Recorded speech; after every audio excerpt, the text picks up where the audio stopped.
salamnya gerak nggak usah. Ya udah. Enggak. Esa, harap disimak ya seniornya nih. Mau tampil senggol bos. Senior, masya Allah. Karena Pak Rafiki ini. Adip. Iya. Ini anaknya Pak Rafiki. Jangan sama Pak Rafiki. Dari Banyuwangi juga lolos loh nanti ke Jakarta. 3. 1, 2, 3. Assalamualaikum warahmatullahi wabarakatuh. Alhamdulillahilladzi khalaqan nasa min dzakarin wa untha wa ja'alnakum syu'uban wa qabaila lita'arafu.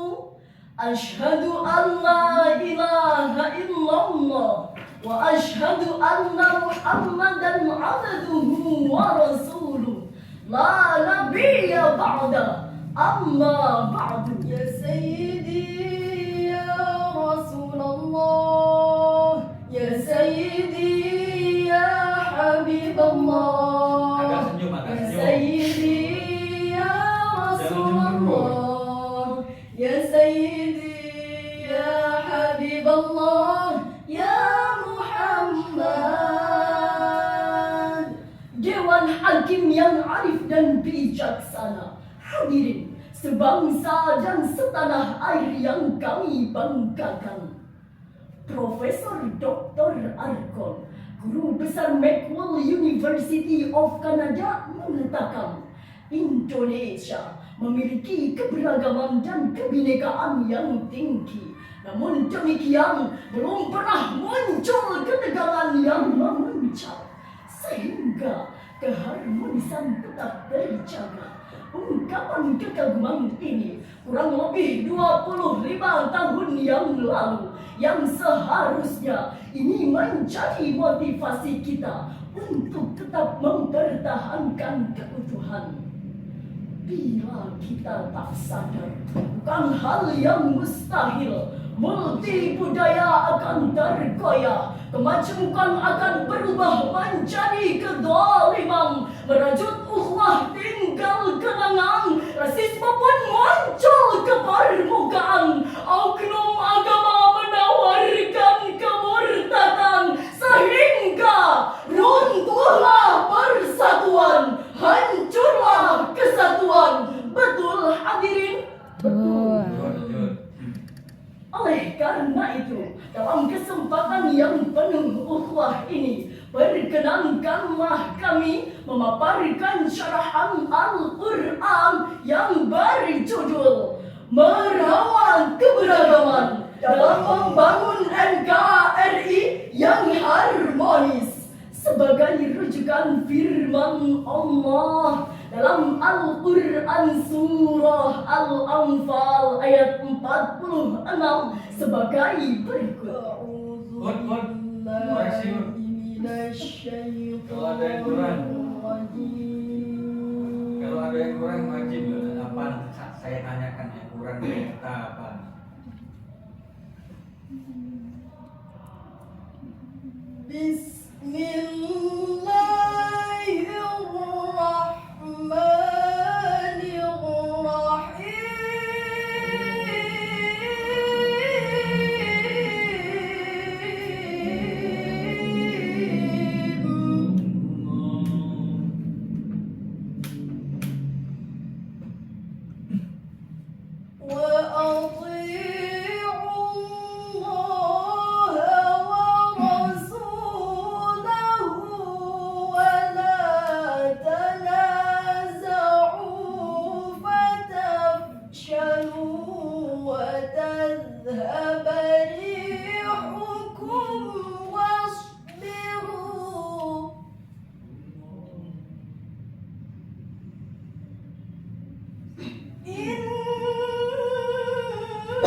Hadirin pecinta Al-Quran yang dirahmati oleh Allah, Syekh Ibnul Jauzi dalam kitab tafsir Zadul Maisir menjelaskan tentang tabari hukum dengan makna taqatta'u daulatukum, hilangnya kekuasaanmu atau hancurnya negaramu.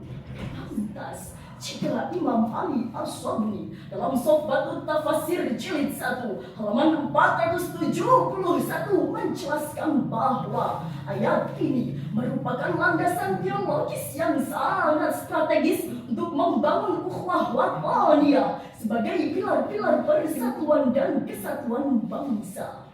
Hadirin, Indonesia merupakan negara yang kaya akan keberagaman, kaya suku, kaya budaya, kaya bahasa, dan kaya agama.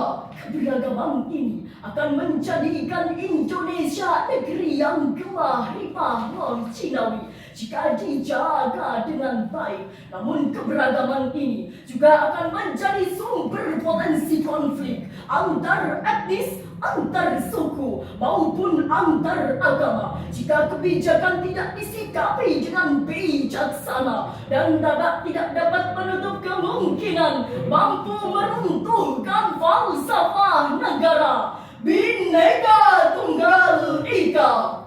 Saudaraku, masih ingatkah kita akan peristiwa rasisme di media sosial? Liputan6.com pada tahun 2021 hingga 2022 mengabarkan kasus antara Permadi Arya dan Natalius Pigai di dalam cuitan Twitter berisi hujatan yang menyebabkan peperangan dan kebencian yang menyakitkan. Tuai rasisme walau hanya sebuah ketikan, tak hanya satu korban yang merasakan, banyak penduduk Papua yang hancur mendengar berita rasis yang diterima, seakan mereka tiada, berbeda, bahkan bukan layak menjadi manusia. Astaghfirullahaladzim. Tentu hadirin, hal ini menjadi sebuah pelajaran besar. Keadilan harus ditegakkan. Mulut dan jari yang menjadi perwakilan kejahatan adalah tindakan serius yang harus segera ditiadakan. Nah saudaraku, apakah kita rela bangsa kita yang besar yang dibangun dengan susah payah oleh para pendahulu kita dengan kucuran keringat, bahkan kucuran darah para syuhada harus porak-poranda hanya demi kepentingan suatu kelompok, suku maupun golongan? Tentu tidak. Oleh karena itu, marilah kita renungkan bersama firman Allah dalam Al-Quran surah Al-Hujurat ayat 13 sebagai berikut.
pecinta Al-Quran yang dirahmati oleh Allah, Profesor Dr. Wahbah Az-Zuhaili dalam tafsirnya Al-Munir jilid 26 halaman 260 menjelaskan bahwa ayat ini merupakan Allah telah menciptakan manusia dari bapak dan ibu yang satu, yaitu Adam dan Hawa. Maka tidak ada pengutamaan satu sama lainnya karena nasab, golongan maupun fisiknya, agar saling tolong menolong dalam hal kebaikan dan ketakwaan.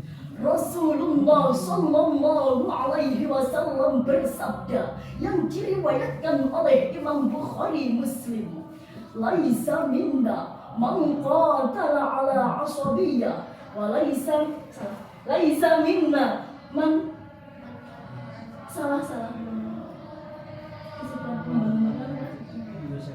apa bahasanya? Bukan, itu mati.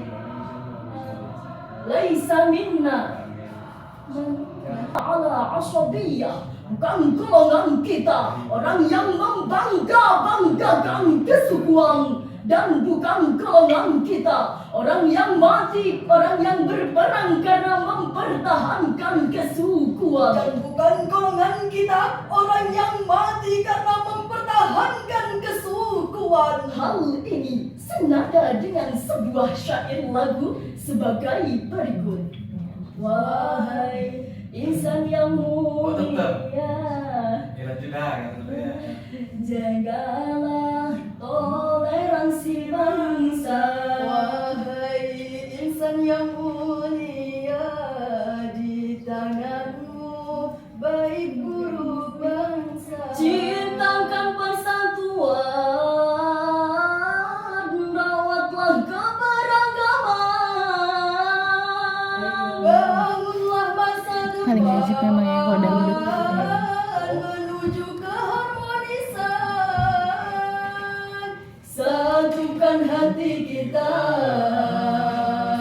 gapailah cita-cita. Kuatkan iman takwa, Indonesia sejahtera.